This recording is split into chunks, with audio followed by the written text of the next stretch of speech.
পরিচয় হচ্ছে আমি মানবাধিকার কর্মী, আমি মায়ের ডাকের সংগঠক, এবং এই নামেই আমাকে কিন্তু বাংলাদেশে চেনে। আমি গুম হয়ে যাওয়া যে পরিবারগুলো তাদেরই একজন।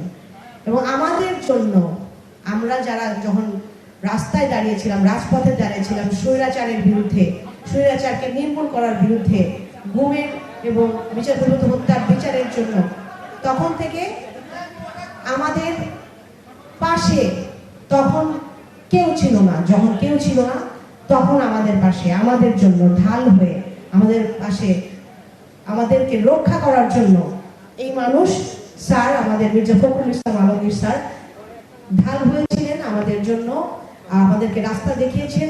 আমরা যখনই রাজপথে আটকে গেছি, আমাদের যখনই বিভিন্ন এজেন্সি বেষ্টনী দ্বারা ঘেরাও করে ফেলেছে, তিনি যেখানে খবর পেয়েছেন সেখান থেকে আমাদেরকে বাঁচানোর জন্য স্টেটমেন্ট দিয়েছেন, নিজে এসেছেন, আমাদের সাথে দাঁড়িয়েছেন, আমাদের পাশে দাঁড়িয়েছেন।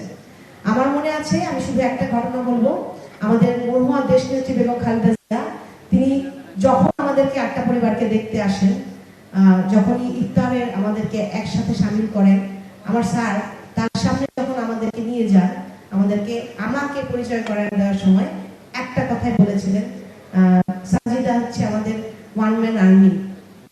এই যে অনুপ্রেরণা, এই যে সাহস, এমন একজন কিংবদন্তি পুরুষের কাছ থেকে, যিনি আমাদেরকে, আমরা যখন থেকে আমাদের প্রধানমন্ত্রী মরহুমা বেগম খালেদা জিয়াকে অ্যারেস্ট করা হলো, জেলে নিয়ে যাওয়া হলো, তারপরের সময়টা কিন্তু আমরা কোনো ভয়েডে ছিলাম না। তখন কিন্তু এই স্যার কিন্তু আমাদেরকে আলোকবর্তিকা দিয়েছেন, আমাদের হাল ধরেছেন, যার দেখানো পথে চলেছি এবং আমরা রাজপথে সরব থাকতে পেরেছি, একটা নতুন বাংলাদেশকে আনতে পেরেছি।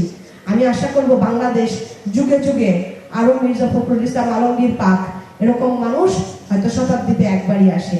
আমি আমার পক্ষ থেকে, আমার মতো যারা রাজপথে আন্দোলন করেছে তাদের পক্ষ থেকে, আমাদের ভিকটিম যারা বিগত সময়ে নির্যাতিত নিপীড়িত হয়েছেন, সকলের পক্ষ থেকে আন্তরিক কৃতজ্ঞতা ও ধন্যবাদ জানাই।